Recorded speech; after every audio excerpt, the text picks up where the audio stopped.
produire de l'électricité, même à faible luminosité. Est-ce qu'on ne pourrait pas capter les photons de lumière qui rebondissent sur la Lune pour produire de l'électricité? Je vous ai assez fait patienter, revenons à la question principale, combien est-ce que ce panneau produit en pleine nuit? Là, je suis sur l'application, je vois en temps réel que je suis à 0 watts. Là, le panneau ne produit strictement rien. Et tout est bien connecté. Alors, c'est un petit peu bizarre quand même parce que on a deux panneaux LED qui éclairent toute la scène. Moi, je vois très bien Baptiste. Mon téléphone, il fait de la lumière. Le soleil se reflète quand même dans la Lune. Globalement, il y a de la lumière. Sinon, je ne pourrais pas voir la caméra et vous parler.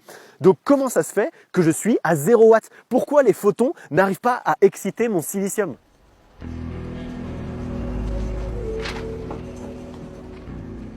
Pour commencer, ce qu'il faut comprendre, c'est que sur 100% de la lumière qui arrive, on va perdre environ 30% suite à la réflexion, 47% va se transformer en chaleur et seulement 23% en électricité. Sachant que plus le panneau chauffe et moins les cellules sont efficaces. Et ensuite, on va perdre encore quelques pourcents dans l'onduleur et dans les câbles.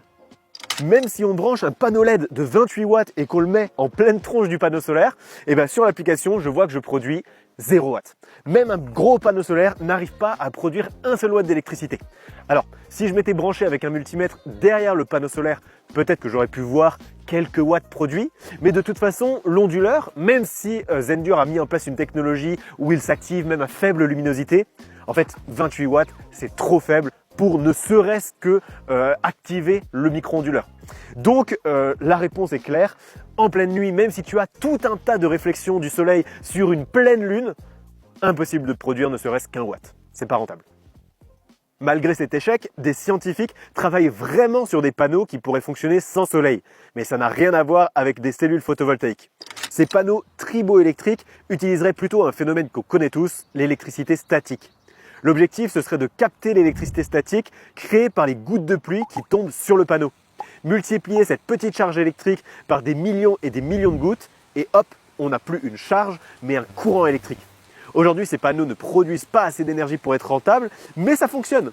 Et surtout, il y a une autre solution encore plus intéressante pour avoir de l'électricité la nuit. Et cette solution, elle est révolutionnaire, je l'ai ici, je vais vous la présenter, ça s'appelle une batterie. Ouais, pas n'importe quelle batterie lithium, là c'est une batterie lithium fer phosphate. Je vais vous expliquer dans un instant pourquoi ça a son importance. Là c'est la batterie AB2000S de chez Zendur que j'ai connectée au SolarFlow 800 et à mes deux panneaux solaires. Donc ça me fait un système complet de A à Z. C'est une batterie modulaire, ce qui veut dire que je peux empiler jusqu'à 6 blocs de 1920 Wh chacun pour atteindre 11 520 Wh au total, soit de quoi alimenter ma maison pendant toute la nuit sans problème. Je ne vais pas rentrer dans les détails techniques de comment fonctionne une batterie, mais c'est assez intéressant de voir que ces nouvelles batteries LFP, lithium fer phosphate, sont largement utilisées pour stocker l'énergie de nos panneaux solaires, mais aussi dans nos voitures électriques, et ça pour plusieurs raisons. Premièrement, elles ont une très grande durée de vie, environ 6000 cycles de charge et de décharge, soit entre 15 et 20 ans d'utilisation avec environ une recharge par jour. Deuxièmement, elles n'utilisent aucun métaux rare ou aucun métaux lourd comme le nickel, le cobalt ou le manganèse qui ont un lourd impact social et écologique.